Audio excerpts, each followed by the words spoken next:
actually just did a video about Facebook negatively, and I chose to put him in a spot that I knew wouldn't do well. What was the story? Keep it hush-hush, because like, let's say something ends up on the YouTube front page, like New York Times freaks out about it, but they don't know it's just because my friends curate the front page. Nick is probably like one of the people I think who has more knowledge about YouTube as a platform than probably almost anyone else that I know. These are the most dishonest people. They've got a couple of reporters in that newspaper who are so bad. My friends at YouTube. Is that like good for your business to have connections with them? Oh yeah, very good. Nick is probably one of the people I think who has more knowledge about YouTube as a platform than probably almost anyone else that I know. I'm a gatekeeper, so I can choose what goes out and what doesn't go out. People say, who are you going after next? There's a lot of other media organizations that need to be exposed. Who here would like us to release undercover videos inside their holy grail, the New York Times? Fake news, New York Times edition. Our latest American Pravda investigation has taken us down another unexpected road. New York Times video strategy editor Nick Dudick is back, this time revealing insider secrets about how to manipulate the country's largest social media networks. In our latest meeting, Dudick makes shocking admissions about the New York Times and Facebook. As an editor, I'm a gatekeeper, so I can choose what goes out and what doesn't go out. And let's say we wrote something about Facebook negatively. We actually just did a video about Facebook negatively, and I chose to put him in a spot that I knew wouldn't do well. What was the story about? Dudick is referring to a video released by The Times on September 18th titled, "How Facebook is Changing Your Internet." It's a video that is critical of Facebook, its editorial power, and control over information. The question is, whose values are we following? Should we cater to the values of Facebook's algorithm and policies in order to be heard? And while Facebook claims to be connecting people, they're doing it their way, with their rules, and you don't really have a say in it. That's because Facebook isn't a democracy, it's a business. And their business interests are changing the future of your internet. Dudick claims to have buried the story because it portrayed Facebook in a negative light. Dudick's biased treatment is a clear violation of his company's ethical handbook, which states, "The goal of the New York Times is to cover the news as impartially as possible and to treat readers, news sources, advertisers, and others fairly and openly, and to be seen to be doing so." In covering Facebook unfairly, Dudick actively worked against his own company, the people who are paying him. He worked against the interests of the New York Times. So you really get to control then, like what comes in and then what's goes out, and then that's why they're so strict. And also, like, I could have put that, programmed that at a time of the day where I knew it would get killed. The reason for Dudick's pro-Facebook agenda is personal. Dudick has friends all over Silicon Valley, friendships that are well worth protecting. The newest, like, cutting-edge stuff in the industry is here, like, when it comes to best practices, which is kind of true, but, like, most of the stuff I know from, like, my friends at YouTube and proprietary places. Oh, right. So, Do you have connections with them? I do. Because we all started in the industry at the same time, so. Right. Is that, like, good for your business to have connections with them? Oh, yeah, very good. Very, very good. When we first met Dudick, he boasted about his connection in another online empire, YouTube. Here he is describing to our undercover journalist how he gets Times content to the front page.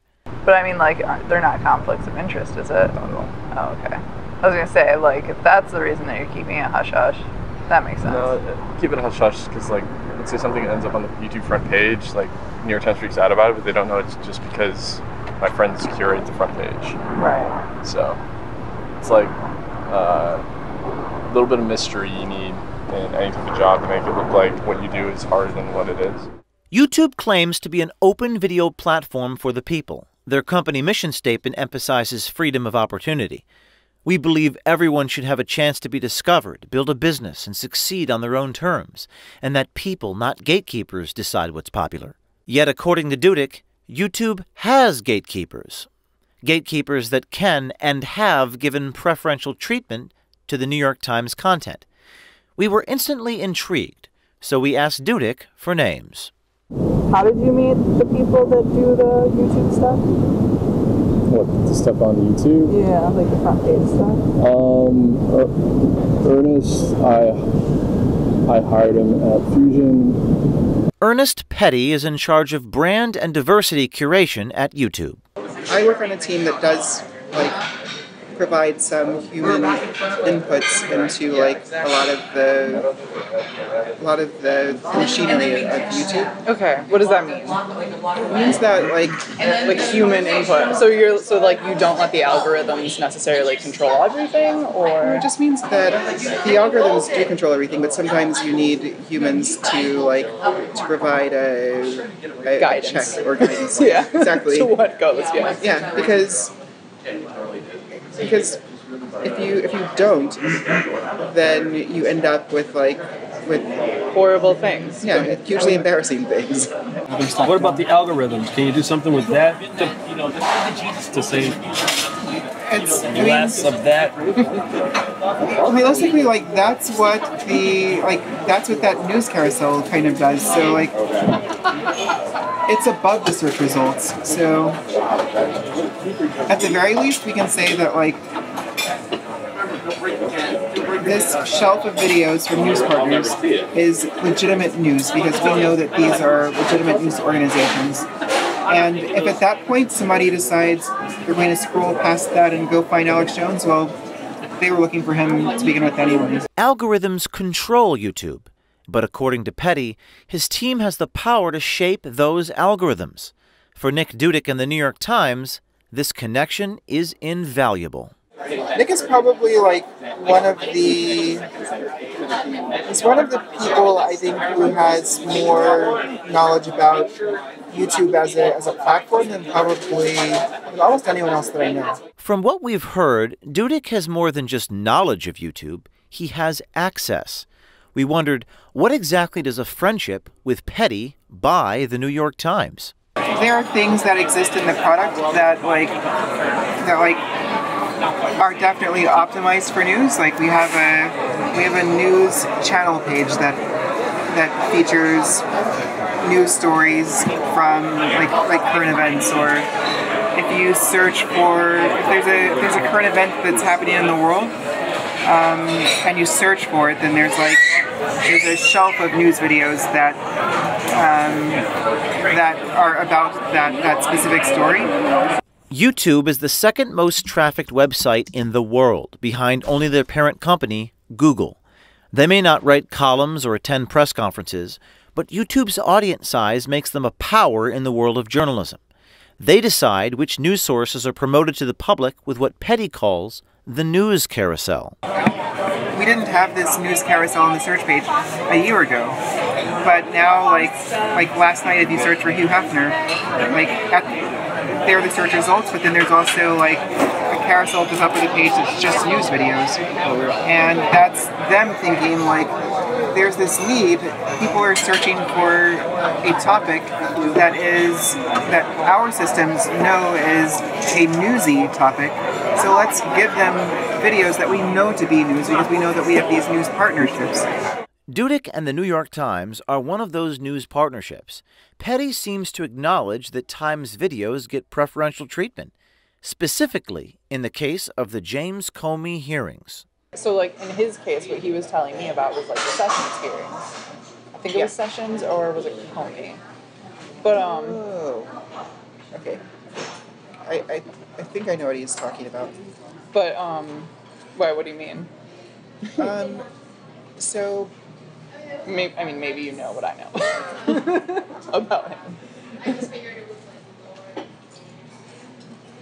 In very rare cases, we will try to make up for the fact that something isn't in the trending tab. Okay. It's very rare. Okay. But in those cases, then we will use some human intervention to make sure that to encourage the thing to be there, basically. So come. Yeah. The media began reporting on YouTube's breaking news carousel in August. In their story, The Verge wrote, "It's unclear whether Google is populating this section algorithmically or curating content by hand." Based upon Petty's comments, the process seems to be a combination of the two. What about the algorithms? Can you do something with that to say it's less of that. Realistically, like that's what that news carousel kind of does. So like, it's above the search results. So at the very least, we can say that like this shelf of videos from news partners is legitimate news because we know that these are legitimate news organizations. And if at that point somebody decides they're going to scroll past that and go find Alex Jones, well, they were looking for him to begin with anyway. Illegitimate news. What does that even mean? Who decides what is legitimate and what is illegitimate? Why do they have the power to make someone legitimate or illegitimate just because they don't like them? Is that really the environment, the news environment that we want to live in? You know, George Orwell wrote a book called 1984, and in that book, he said the party told everyone to reject the evidence of their eyes and ears. It was their final, most essential command. We finally have irrefutable proof that this type of thing is happening. It's happening on platforms that have almost universal control over the information we have access to. And honestly, it's worrisome. Stay tuned. For a look behind the scenes at the making of this American Pravda series and Project Veritas, watch the hour-long documentary series Truth, exclusively on One American News Network. Subscribe at OANN.com and never miss out on the real news of the day.